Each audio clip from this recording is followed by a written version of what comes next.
നമ്മൾ ഇപ്പോൾ സ്റ്റിച്ച് ചെയ്യാൻ പോകുന്നത് ഒരു സാധാരണ ഒരു സ്ട്രെയിറ്റ് ബോട്ടമാണ്.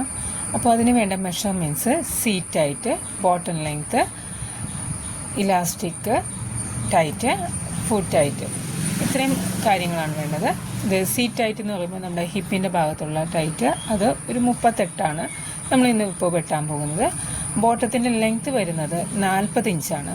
ബോട്ടത്തിൻ്റെ ലെങ്ത്ത് വരുന്നത്. ഇത് നൈറ്റി മെറ്റീരിയൽ ആയതുകൊണ്ട് വേണമെങ്കിൽ നമുക്കതിൻ്റെ ലെങ്ത്ത് ഒന്ന് കൂട്ടിക്കൊടുക്കാം. അത് നമുക്ക് ആവശ്യമുണ്ടെങ്കിൽ മാത്രം കൂട്ടിക്കൊടുത്താൽ മതി. കോട്ടൺ മെറ്റീരിയൽസൊക്കെ നമ്മൾ സ്റ്റിച്ച് ചെയ്യുമ്പോൾ പൊതുവേ ഒരു ഇഞ്ചൊക്കെ നമുക്ക് കൂട്ടിക്കൊടുത്തെന്ന് വെച്ച് കുഴപ്പമില്ല, കാരണം അത് ചുരുങ്ങാൻ ചാൻസ് ഉള്ളതാണ്. അതുപോലെ തന്നെ ഇലാസ്റ്റിക് വരുന്നത് 26 ടൈറ്റ് വരുന്നത്. അപ്പോൾ അത് അഡ്ജസ്റ്റ് ചെയ്തിട്ട് വേണം എടുക്കാനായിട്ട്. ഫുട്ട് ടൈറ്റ് വരുന്നത് 7 ഇഞ്ചാണ്. അതായത് 14 ഇഞ്ചാണ് ടോട്ടൽ വരുന്നത്. 14ൻ്റെ പകുതി 7 ഇഞ്ച്. അങ്ങനെ അപ്പോൾ ഇനി ഇതിൽ നമുക്ക് കണ്ടുപിടിക്കാനുള്ളത് ക്രോച്ചാണ്. ക്രോച്ച് കണ്ടുപിടിക്കാനായിട്ട് നമ്മുടെ സീറ്റ് ടൈറ്റിനെ നമുക്ക് കാൽക്കുലേറ്റ് ചെയ്ത് കഴിഞ്ഞാൽ ക്രോച്ച് കിട്ടും. അപ്പോൾ ക്രോച്ച് കണ്ടുപിടിക്കാനായിട്ട് ഉള്ള ഫോർമുല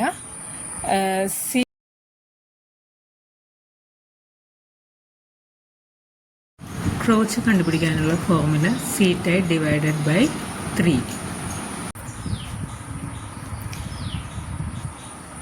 നമുക്ക് അപ്പോൾ കാൽക്കുലേറ്റ് ചെയ്യുമ്പോൾ സീറ്റ് ടൈറ്റ് 38 ഡിവൈഡഡ് ബൈ 4 ചെയ്യുമ്പോൾ നമുക്ക് 9.5 കിട്ടും. പ്ലസ് അതിനോടൊപ്പം 3 ഇഞ്ച്, ഇത് കോൺസ്റ്റൻറ്റ് വാല്യൂ ആണ്. ഈ 3 ഇഞ്ച് എന്ന് പറയുന്നത് കോൺസ്റ്റൻറ്റ് വാല്യൂ ആണ്. അപ്പോൾ 3 ഇഞ്ച് ആഡ് ചെയ്യുമ്പോൾ 12.5 കിട്ടും. ഇതാണ് നമുക്ക് ഇവിടെ മാർക്ക് ചെയ്യേണ്ടതായിട്ട് വരിക, 12.5. ഇനി നമുക്ക് നോക്കേണ്ടത് ക്രോച്ചാണ്. ക്രോച്ച് നോക്കുമ്പോൾ എപ്പോഴും നമ്മൾ ചെയ്യേണ്ടത് ഇവിടെ നിന്ന് സ്ട്രെയിറ്റ് താഴേക്ക് നമുക്ക് ഒരു ലൈൻ വേണം. ഈ സ്ട്രെയിറ്റ് ആയിട്ട് വരുന്ന ലൈൻ എപ്പോഴും നമുക്ക് ഈ ക്രോച്ചിൻ്റെ നമുക്ക് ടൈറ്റിനെ ബേസ് ചെയ്തിട്ടാണ് നമുക്ക് വരുന്നത്. അപ്പോൾ നമ്മൾ ആദ്യം ചെയ്യേണ്ടത് ഇവിടെ നിന്ന് എത്രയാണോ ഇങ്ങോട്ട് എടുത്തത് അത് തന്നെ നമ്മളിവിടെ മാർക്ക് ചെയ്യുക. അതായത് ഇവിടെ നിന്ന് നമ്മളെടുത്തത് 12.5 ആണെങ്കിൽ 12.5 തന്നെ എടുക്കുക. കൂടാതെ നമുക്ക് മുകളിൽ നിന്ന് താഴേക്കുള്ള ലെങ്ത്ത് നമുക്ക് എടുക്കാനുണ്ട്. മുകളിൽ നിന്ന് താഴേക്ക് നമുക്ക് വരുന്നത് ഇപ്പോൾ 12.5 തന്നെ എടുക്കാൻ പറ്റില്ല. ഇതിൽ നിന്ന് ഒരു 1 ഇഞ്ചോ 3/4 ഇഞ്ചോ നമുക്ക് കുറച്ച് മാത്രം നമുക്ക് മാർക്ക് ചെയ്താൽ മതിയോ. അതോ ക്രോച്ചിൻ്റെ ലെങ്ത്തിനെ നോക്കിയിട്ട് മാത്രം നമുക്കത് മാർക്ക് ചെയ്താൽ മതി. ഇപ്പോൾ ഞാനിവിടെ എടുക്കുന്നത് 1 ഇഞ്ച് കുറച്ചാണ്. അപ്പോൾ 11.7 ആണ് ഞാൻ എടുക്കുന്നത്. 11.7 നമ്മളിത് മാർക്ക് ചെയ്തെല്ലാം കഴിയുമ്പോൾ നമുക്കിവിടെ 12 ക്രോച്ച് മെഷർ ചെയ്യുമ്പോൾ 12.7 കിട്ടുന്നുണ്ടെങ്കിൽ മാത്രം നമ്മൾ 11.1 നിർത്തുള്ളൂ. അതല്ലാന്നുണ്ടെങ്കിൽ നമ്മളിത് കുറച്ചും കൂടി കൂട്ടി കൊടുക്കേണ്ടതായിട്ട് വരും. ഇപ്പോൾ നമ്മൾ 1 ഇഞ്ചാണ് നമ്മളിവിടെ ലെസ് ചെയ്തത്. അപ്പോൾ 1 ഇഞ്ചാണ് നമ്മൾ ലെസ് ചെയ്തത്. എങ്ങനെയാണ് 12.5 മൈനസ് 1, അപ്പോൾ 11.5. ഇവിടെ നിന്ന് നമുക്ക് കോൺസ്റ്റൻ്റ് ആയിട്ടുള്ളൊരു വാല്യൂ ആണ് നമുക്കിവിടെ പോകുന്നത്. കുട്ടികൾക്കൊക്കെ ആണെങ്കിൽ നമുക്കൊരു 1.5 ഇഞ്ച്, അതായത് ഒരു 10 വയസ്സിൽ താഴെയുള്ള കുട്ടികൾക്കൊക്കെ ആണെങ്കിൽ ഒരു 1.5 ഇഞ്ച് നമുക്ക് ഇങ്ങോട്ട് കൂട്ടിക്കൊടുത്താൽ മതി. ഒരു 12 വയസ്സ് വരെയൊക്കെ ഉള്ളവർക്കൊക്കെ ആണെങ്കിൽ നമുക്കൊരു 1.25 കൊടുത്താൽ മതി. അതല്ല, അതിന് മുകളിലേക്കുള്ള ആളുകൾക്ക് എല്ലാവർക്കും ഒരു 2 ഇഞ്ച് നമ്മളിവിടെ ലൂസ് ഇടണം. ഇതിപ്പോൾ നമുക്കിവിടെ 2 ഇഞ്ചാണ് നമ്മൾ ലൂസ് ഇടുന്നത്. ഇതിന് ശേഷം നമുക്ക് XXL സൈസിലേക്കാണ് നമ്മൾ സ്റ്റിച്ച് ചെയ്യുന്നതെങ്കിൽ ഒരു 2.5 ഇഞ്ച് നമ്മൾ കൊടുക്കണം. ചിലർക്ക് ഹിപ്പ് വളരെ വലിപ്പം ഉണ്ടാവും. അപ്പോൾ നമുക്ക് ആ ഹിപ്പ് വണ്ണം കൂടിയവർക്ക് എല്ലാവർക്കും തന്നെ നമുക്ക് കുറച്ച് ലൂസിൽ കൊടുക്കേണ്ടി വരും. അപ്പോൾ അങ്ങനെയുള്ളവർക്ക് ഒരു 2.5 ഇഞ്ച് വരെയും കൊടുക്കാം. ഇതിന് ശേഷം അപ്പോൾ ഇവിടുത്തെ മുകളിലത്തെ നമ്മുടെ മാർക്കിങ് കഴിഞ്ഞു. ഇവിടെ നിന്ന് ജസ്റ്റ് ഒരു നമ്മൾ കർവായിട്ട് നമ്മൾ വരച്ച് കൊടുക്കും ഇവിടെ കേട്ടോ. ഇതിന് ശേഷം നമുക്ക് നോക്കേണ്ടത് ഇവിടെ നമ്മൾ 12.5 എടുത്തെങ്കിൽ ആ 12.5 തന്നെ നമുക്ക് ഇവിടെ നിന്ന് ഇങ്ങോട്ട് മാർക്ക് ചെയ്യാം. ഈ 12.5ൻ്റെ ഹാഫ് എടുക്കുക. 12.5ൻ്റെ ഹാഫ് എന്ന് പറയുമ്പോൾ 6.2 വരും. ഈ 6.2ൽ നിന്ന് നമുക്ക് ഫുഡ് ടൈറ്റ് എത്രയാണോ, ഇവിടെയാണ് നമ്മുടെ ഫുഡ് ടൈറ്റ് നമ്മൾ എടുക്കുന്നത്. ഫുഡ് ടൈറ്റ് എത്രയാണോ അത് നമുക്കിവിടെ മാർക്ക് ചെയ്യാം. അപ്പോൾ ഫുഡ് ടൈറ്റ് എത്രയാണ് വരുന്നത്? നമ്മുടെ ടോട്ടൽ ഫുഡ് ടൈറ്റ് വരുന്നത് ഞാൻ അവിടെ എഴുതിയിട്ടുണ്ട് 7 ഇൻറ്റു 2 എന്ന് എഴുതിയിട്ടുണ്ട്. അപ്പോൾ ഫുഡ് ടൈറ്റ് വരുന്നത് 7 ഇൻറ്റു 2 എന്ന് പറയുമ്പോൾ എത്രയാണ്? 14 ആണ്. ഈ 14 എന്ന് പറയുന്നത് ഫുൾ റൗണ്ടാണ്. കാലിൻ്റെ അടിഭാഗത്തുള്ള ഫുൾ റൗണ്ട് ലൂസ് അടക്കമാണ് നമ്മൾ 14 എടുത്തത്.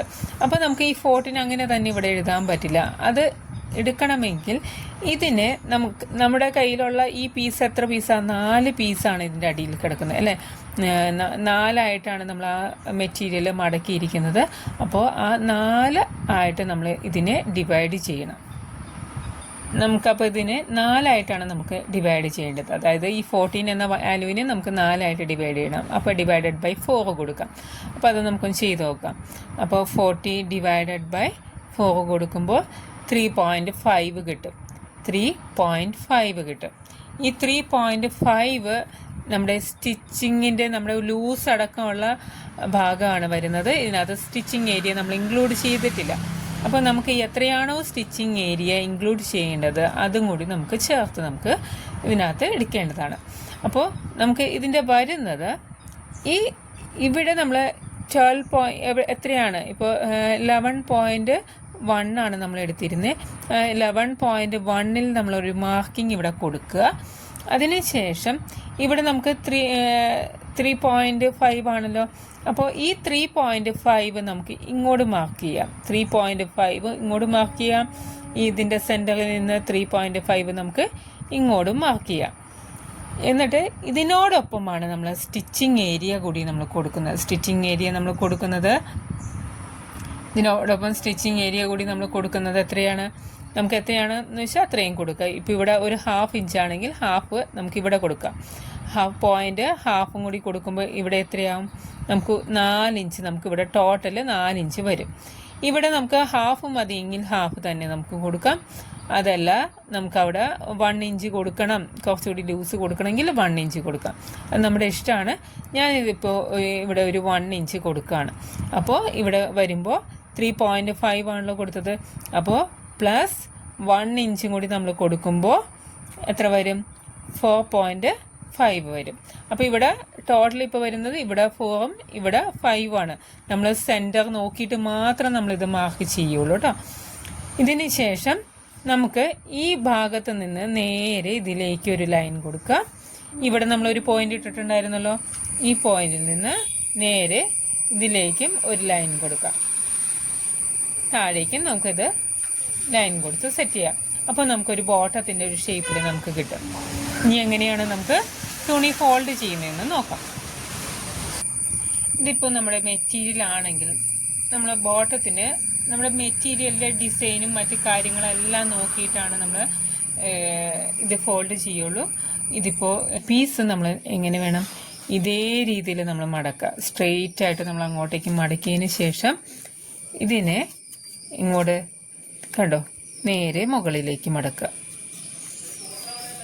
കണ്ടല്ലോ, ഇതാണ് നമ്മുടെ സ്ട്രെയിറ്റ് ബോട്ടത്തിന് വരുന്നത്. ഇതിൻ്റെ 4 സൈഡ് കണ്ടോ? 1 2 3 4 4 സൈഡ് കണ്ടോ? ഈ 4 സൈഡ് നമുക്ക് ഇങ്ങനെ 4 സൈഡായിട്ട് കിട്ടും. അപ്പം 4 പീസായിരിക്കും. ഇതിന് ശേഷമാണ് നമ്മൾ എന്ത് ചെയ്യുന്നത്? ഇതിൻ്റെ സൈഡൊക്കെ ഒന്ന് കറക്റ്റ് ലെവൽ ചെയ്ത് കൊടുക്കും. കറക്റ്റ് ലെവൽ ചെയ്ത് കൊടുത്തതിന് ശേഷം നമുക്കിതിനകത്ത് മാർക്കിങ്സ് നമ്മൾ കൊടുക്കും.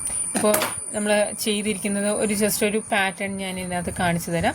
ഇപ്പോൾ ഇവിടെ നമ്മൾ ചെയ്യാൻ പോകുന്നത്, ഞാൻ പൊതുവേ ചെയ്യുന്നത് ഇതിനകത്ത് ഫസ്റ്റ് പോർഷൻ നമ്മളിത് ഒന്ന് ഫോൾഡ് ചെയ്ത് വെക്കും. അതായത് ഇത് ഇലാസ്റ്റിക്കിൻ്റെ ഏരിയ ആണ്. അപ്പോൾ അത് കഴിഞ്ഞിട്ടുള്ള ഭാഗത്ത് നമ്മുടെ മെഷർമെൻറ്റ്സ് നമ്മൾ ആഡ് ചെയ്ത് കൊടുക്കും. ഇവിടെ വരെയുള്ള മെഷർമെൻറ്റ് ആഡ് ചെയ്ത് കൊടുക്കും. അതിനുശേഷം നമ്മുടെ ക്രോച്ച് ഏരിയ ആണ്. ഇത് ക്രോച്ച് ഏരിയ. ഇവിടെ നിന്ന് നമുക്ക് നമ്മുടെ ക്രോച്ച് ഏരിയയിൽ നിന്ന് നമ്മുടെ സ്ട്രെയിറ്റ് ബോട്ടത്തിൻ്റെ ലെങ്ത്തിൻ്റെ പോർഷനാണിത്. അതിനുശേഷം നമ്മൾ ഇതിൻ്റെ സെൻറ്റർ നോക്കി അതിൻ്റെ വിഡ്ത്ത് എല്ലാം നമ്മൾ മാർക്ക് ചെയ്തതിന് ശേഷം ഇവിടെ നിന്ന് നേരെ ഇത് ഇങ്ങോട്ടേക്ക് കൊടുക്കും.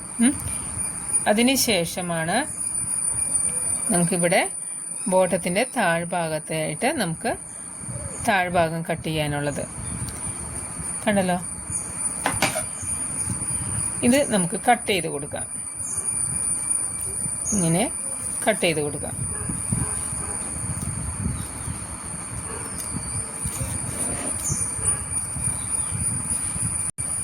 ഇങ്ങനെ ഒരു 4 പീസ് കിട്ടും. കണ്ടല്ലോ, ഇങ്ങനെ ഒരു 4 പീസ് കിട്ടും. ഈ 4 പീസുകൾ വെച്ചിട്ടാണ് നമ്മൾ ബോട്ടം സ്റ്റിച്ച് ചെയ്യുന്നത്. അപ്പോൾ ഇതെങ്ങനെയാണ് നമുക്ക് കട്ട് ചെയ്യുന്നത് നോക്കാം.